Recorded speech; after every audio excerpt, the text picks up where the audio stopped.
Hi guys, ഇന്ന് നമുക്ക് ecology second part ഒരു പാർട്ട് നമ്മൾ പഠിച്ചതാണ്. അത് കേൾക്കാത്തവരൊക്കെ കേൾക്കുക. ഇനി അടുത്ത പാർട്ട് നോക്കാം. ഓക്കെ, ഇവിടെ നമുക്ക് പഠിക്കാനുള്ളത് ഇക്കോസിസ്റ്റം. ഇക്കോസിസ്റ്റം എന്താണ്? Ecosystem is A balanced structure. ഒരു ബാലൻസ്ഡ് സ്ട്രക്ചറാണ് ഇക്കോസിസ്റ്റം. നാച്ചുറലും ഉണ്ട്, അവിടെ മാൻമെയ്ഡും ഉണ്ട്. എല്ലാത്തിലും ഉണ്ടല്ലോ ഡ്യൂപ്ലിക്കേറ്റ്. അപ്പോൾ നാച്ചുറലും ഉണ്ട്, പ്രകൃതിയാ ഉള്ളതുമുണ്ട്, പിന്നെ ഡ്യൂപ്ലിക്കേറ്റും ഉണ്ട്. So ecosystem brings balance the structure, the system, the whole system, the whole universe. ഈ യൂണിവേഴ്സിന് ഒന്നാകെ ഒരു ബാലൻസ് കൊടുക്കുന്നതാണ് ecosystem. It consist of living organisms and environment. Living organisms ഉണ്ടല്ലോ, എൻവയോൺമെൻറ്റും ഉണ്ട്. അവ എന്ത് ചെയ്യുന്നു?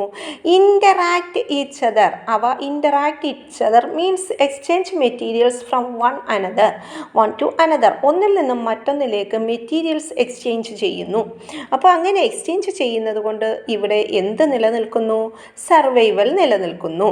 അപ്പോൾ അതെന്താണ്? അത് കാരണത്താൽ ecosystem is the structural and functional unit of biosphere. അതാണ് question. What is the structural and functional unit of biosphere? അവിടെ നമുക്ക് ഇക്കോസിസ്റ്റം എന്നാണ് answer. So ecosystem brings balance within the system. Structural and functional unit of biosphere. It consist of living organisms and environment. They interdependent each other. അവ exchange materials interdependent each other for survival. അവയ്ക്ക് ജീവിക്കാൻ വേണ്ടിയിട്ട് ഇൻ്റർഡിപ്പെൻഡൻ്റ് ആയിട്ട് ഒരു കൂട്ടം ജീവജാലങ്ങളും അവയുടെ സറൗണ്ടിങ്സിനെ അധിഷ്ഠിച്ച് ജീവിക്കുന്നു. അതിന് പറയുന്ന പേരാണ് ഇക്കോസിസ്റ്റം. ഓക്കെ, അങ്ങനെ പറയുമ്പോൾ കൺസിഡർ 3 പോയിൻറ്റ്സ് നമ്മൾ എടുക്കുക. 3 components: land, air and water. Land, air and water are the 3 components. Land, air and water are the 3 components. 3 കാര്യങ്ങൾ ഉണ്ട്. ഒന്ന് ലാൻഡ് ഉണ്ട്, ഒന്ന് വാട്ടർ ഉണ്ട്, ഒന്ന് എയർ ഉണ്ട്. ഇത് മൂന്നും എന്താണ് ചെയ്യുന്നത്? ഇത് മൂന്നും land, air and water meet at a certain point. ഒരുമിച്ച് ചേർന്നിട്ട് ഒരു പോയിൻറ്റിൽ ഒന്നിച്ച് ചേരുന്നു, യൂണിയൻ ചെയ്യുന്നു. ആ പോയിന്റിന് പറയുന്ന പേരാണ് എക്കോസിസ്റ്റം. എന്നിട്ട് ആ എക്കോസിസ്റ്റം ഉണ്ടാകുന്ന ആ സ്ഥലത്ത് എന്ത് ചെയ്യുന്നു? സർവൈവ് ചെയ്യുന്നു. അവിടെയാണ് എൻവയോൺമെൻറ്റിൽ, ആ സ്ഥലത്താണ് സർവൈവ് ചെയ്യുന്നത്. So land, water and air are the 3 components inside ecosystem. Consider these 3 components. It meets at a certain point and supports the survival. So inside the community, inside the ecosystem, the community is community survive ആയിരിക്കും. അങ്ങനെ ആ community survive ആയിട്ട് നിൽക്കുമ്പോൾ ആ community, വലിയ community ഉണ്ട്, ചെറിയ community ഉണ്ട് അല്ലേ? അങ്ങനെയുള്ള ഒരു വലിയ കമ്മ്യൂണിറ്റിക്ക് എക്സാമ്പിളാണ് ഫോറസ്റ്റ്. ചെറിയൊരു കമ്മ്യൂണിറ്റിക്ക് എക്സാമ്പിളാണ് ട്രീ എന്ന് പറയുന്നത്. വലിയൊരു കമ്മ്യൂണിറ്റി എക്സാമ്പിൾ ഫോറസ്റ്റ് ആകുമ്പോൾ അതാണ് ലാർജ് എക്കോസിസ്റ്റം. ഇനി ചെറിയ കമ്മ്യൂണിറ്റി എക്സാമ്പിൾ ആകുന്നു ട്രീ എന്ന് പറയുന്നത്. അപ്പോൾ അതൊരു സ്മോൾ എക്കോസിസ്റ്റമാണ്. അപ്പോൾ ഈ ലാർജ് എക്കോസിസ്റ്റവും സ്മോൾ എക്കോസിസ്റ്റവും നമ്മൾ പറഞ്ഞു വന്നല്ലോ. അതിന് ലാർജ് എക്കോസിസ്റ്റത്തിന് എക്സാമ്പിൾ ഏതാണെന്ന് ചോദിച്ചാൽ ഫോറസ്റ്റ് എഴുതിക്കോണം.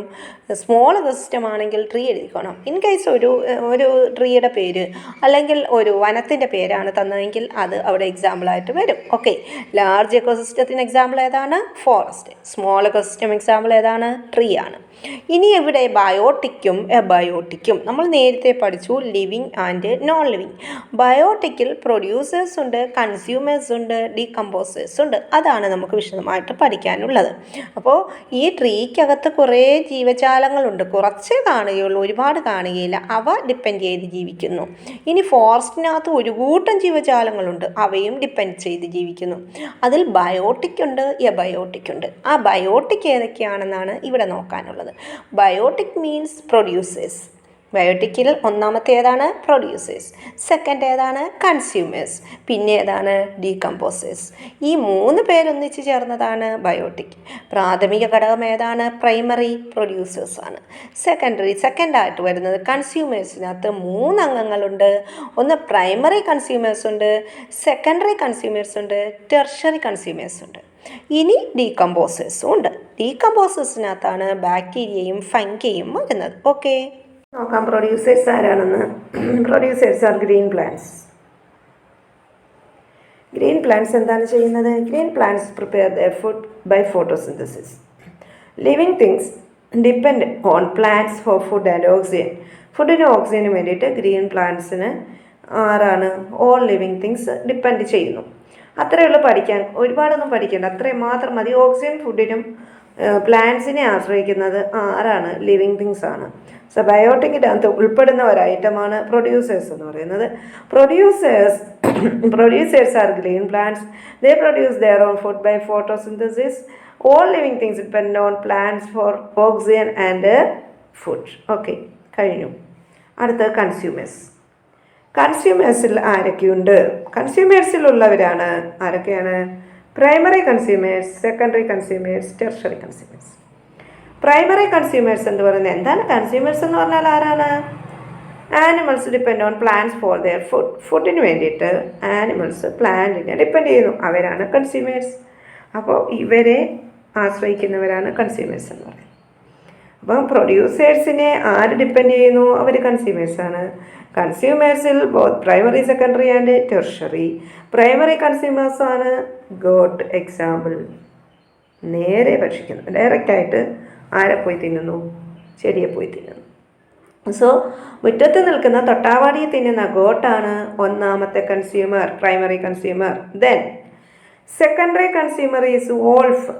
മുറ്റത്ത് നിൽക്കുന്ന ഗോട്ടിനെ തിന്നാൻ വരുന്ന വോൾഫാണ് രണ്ടാമത്തെ കൺസ്യൂമർ, സെക്കൻഡറി കൺസ്യൂമർ.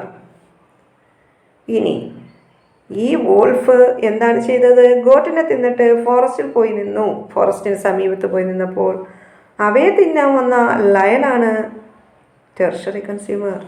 ഓക്കെ, അപ്പം ആരൊക്കെയാണ്? Primary, secondary and tertiary consumer. Primary കൺസ്യൂമറിന് example goat, secondary wolf, third lion. So both primary, secondary and tertiary consumers are included in consumers. Animals depends on plants for their food. They are called consumers. They are also called phagotrophs or heterotrophs. Consumers in മറ്റ് പേരുകൾ important, heterotrophs, phagotrophs. അത് രണ്ടും കൺസ്യൂമേഴ്സിൻ്റെ പേരുകളാണ്. Heterotrophs എന്നും ഫാഗോട്രോപ്സ് എന്നും. ഓംനിവോർസ് ഉണ്ടല്ലോ, പ്ലാന്റ്സിനെയും ആനിമൽസിനെയും, അത് വേറെ. അപ്പോൾ ഹെട്രോട്രോപ്സ് എന്നും ഫാഗോട്രോപ്സ് എന്നും പറയുന്നത് ആരാണ്? കൺസ്യൂമേഴ്സാണ്. പ്രൈമറി, സെക്കൻഡറി ആൻഡ് ടെർഷറി ഉണ്ട്. Primary consumers feed directly of producers for their food. Secondary consumers on primary consumers for their food, depends upon primary consumers for their food. The tertiary consumers including carnivores and predators etc. They depend secondary consumers for their food. അപ്പോൾ അവിടെ consumers തീർന്നു. ഇനി decomposers ആണ്. അടുത്ത ആരാണ്? Decomposers. Decomposers എന്താണ് ചെയ്യുന്നതെന്ന് വെച്ചാൽ, ഡീകമ്പോസേഴ്സ് ഡെഡ് ആൻഡ് ഡീക്കേ മെറ്റീരിയൽസിനെ, ഡെഡ് ഡീക്കേ എന്ത് ചെയ്യുന്നു?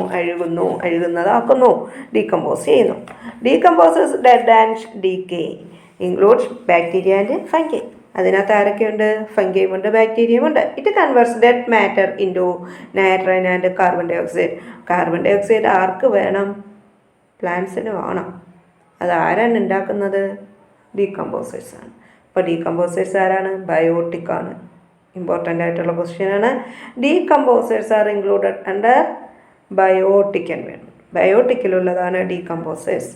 So decomposers convert dead matter into nitrogen and carbon dioxide. This process is called decomposition. ഇതിന് പറയുന്ന പേരാണ് ഡീകമ്പോസിഷൻ. അതൊന്ന് ഇമ്പോർട്ടൻ്റ് ആയിട്ട് നോട്ട് വെച്ച് ചെയ്യേണ്ട കാര്യമാണ്. നൈട്രജനും കാർബൺ ഡൈ ഓക്സൈഡ്, നൈട്രജൻ അന്തരീക്ഷത്തിൽ വേണമല്ലോ, നൈട്രജൻ ഫിക്സേഷൻ നടക്കണമല്ലോ. സോ നൈട്രജൻ ആരാണ്? നൈട്രജനും കാർബൺ ഡൈ ഓക്സൈഡും കൊണ്ടുവരുന്ന ഡീകമ്പോസേഴ്സ് ആണ്. So decomposes dead and decay, convert dead matter into nitrogen and carbon dioxide, and this process is called decomposition. അപ്പോൾ അവിടെ അത് കഴിഞ്ഞു. ബയോട്ടിക്കിൻ്റെ കാര്യങ്ങളൊക്കെ കഴിഞ്ഞു. Producers green plants, consumers primary, secondary, tertiary, got, wolf, lion or tiger, decomposers bacteria and fungi. അപ്പോൾ നമുക്ക് ബയോട്ടിക്കിൻ്റെ ഒരു illustration നോക്കാം. അതിനു മുമ്പ് നിങ്ങൾ ഈ ക്ലാസ് ഇഷ്ടപ്പെട്ടാൽ ലൈക്ക് ചെയ്യണം, ഷെയർ ചെയ്യണം. നിങ്ങളുടെ അഭിപ്രായങ്ങൾ നിങ്ങൾക്ക് കമൻ്റായിട്ട് അറിയിക്കാം, ഇഷ്ടപ്പെട്ടാലും ഇഷ്ടപ്പെട്ടില്ലെങ്കിലും. അതിനൊന്നും ഒരു പ്രോബ്ലം ഇല്ല. പിന്നെ ഈ ചാനൽ നിങ്ങൾ സബ്സ്ക്രൈബ് ചെയ്യണം. സബ്സ്ക്രൈബ് ചെയ്യുക എന്ന് പറയുമ്പോൾ നിങ്ങൾക്ക് ഇനിയുള്ള ക്ലാസ്സുകൾ ലഭിക്കുന്നതിന് വേണ്ടിയിട്ടാണ്. അപ്പോൾ അത് മറക്കണ്ട. നമ്മുടെ വിഷയത്തിലേക്ക് വരാം. ഇക്കോസിസ്റ്റത്തിൻ്റെ ബയോട്ടിക്കലാണെങ്കിൽ പ്രൊഡ്യൂസേഴ്സ് ഉണ്ട്, കൺസ്യൂമേഴ്സ് ഉണ്ട്, ഡീകമ്പോസേഴ്സ് ഉണ്ട്, പ്രൈമറി, സെക്കൻഡറി ആൻഡ് ടെർഷറി ഉണ്ട്. അപ്പോൾ ഇനി അടുത്തതായിട്ടെന്ന് പറയുമ്പോൾ അതിലെ ബയോട്ടിക്കിൻ്റെ കാര്യമാണ് പറയാനുള്ളത്. ഇത് നമ്മൾ പഠിച്ചല്ലേ. ബയോട്ടിക്കിലെ പ്രൊഡ്യൂസേഴ്സ് ആരാണ്? ഗ്രീൻ പ്ലാന്റ്സ് ആണ്. കൺസ്യൂമേഴ്സ് എന്ന് പറയുമ്പോൾ primary, secondary, tertiary, decomposers bacteria, fungi. ഇനി അടുത്തത് എബയോട്ടിക്കാണ്. എബയോട്ടിക് എന്ന് പറയുമ്പോൾ അവിടെ വരുന്നത് ആരൊക്കെയുണ്ട്? ഒന്ന് എനർജി. അതിന് എനർജി ഉണ്ടായിരിക്കണം. എനർജി എവിടെ നിന്ന് കിട്ടുന്നു? Solar energy. അത് കമ്പോണൻസ് പഠിച്ച് പോയാൽ മതി കേട്ടോ, കൂടുതലൊന്നും നോക്കണ്ട. അപ്പോൾ എനർജി സോളാർ എനർജിയാണ്. സണ്ണിൽ നിന്നും ഊർജ്ജം ഉണ്ടായിരിക്കണം. അടുത്തതായിട്ട് വേണ്ടത് റെയിൻഫോൾ ആണ്. റെയിൻഫോൾ എന്ന് പറയുന്നത് ഓപ്റ്റിമം മിനിമം റെയിൻഫോൾ ഉണ്ടായിരിക്കണം. ഒരുപാടങ്ങായി വലിയ ഫ്ലഡൊന്നും ആവരുത്. പിന്നെ ഉയർന്നു കുറയാനും പാടില്ല. പിന്നെ എന്താണ് വേണ്ടത്? അപ്പോൾ ഓപ്റ്റിമം മിനിമം റെയിൻഫോൾ ഉണ്ടായിരിക്കണം. എന്തിനു വേണ്ടിയിട്ടാണ്? ഫ്രഷ് വാട്ടറിന് വെള്ളം കുടിക്കണ്ടേ. അപ്പോൾ ഇനി അടുത്തത്, അത് കഴിയുമ്പോൾ വേണ്ടത് ടെമ്പറേച്ചറാണ്. ടെമ്പറേച്ചറും ഇതുപോലെ കൂടാനും കുറയാനും ഒന്നും പാടില്ല. കൂടുകയും കുറയുകയും ചെയ്താൽ എന്ത് സംഭവിക്കുന്നു? അത് നല്ലപോലെ നമ്മുടെ സന്തുലനാവസ്ഥയെ ബാധിക്കുന്നുണ്ട്. അടുത്തത് അറ്റ്മോസ്ഫിയറാണ്. ക്ലീൻ എയർ ഉണ്ടായിരിക്കണം. ഇനിയുള്ളത് സബ്സ്ട്രാക്റ്റമാണ്. സബ്സ്ട്രാക്റ്റം എന്ന് പറഞ്ഞാൽ ഒന്നുമില്ല, അത് കേൾക്കുന്ന പോലെ ഒന്നുമില്ല. സോയിൽ, ലാൻഡ്, മണ്ണ് വേണമെന്ന്. സോയിൽ ഓർ ലാൻഡ് ഉണ്ടായിരിക്കണം. പിന്നെ മെറ്റീരിയൽസ് ആണ് ഓർഗാനിക്, ഇൻഓർഗാനിക്, പിന്നെ ലാറ്റിറ്റ്യൂഡ്, ആൾട്ടിറ്റ്യൂഡ്. അപ്പോൾ അതൊന്ന് എഴുതി കാണിക്കാം. എനർജി, റെയിൻഫോൾ, ടെമ്പറേച്ചർ, അറ്റ്മോസ്ഫിയർ, പിന്നെന്താണ് substratum, materials, latitude and altitude. അപ്പോൾ എനർജി, എങ്ങനെയാണ് എനർജി ലഭിക്കുന്നത്? എനർജി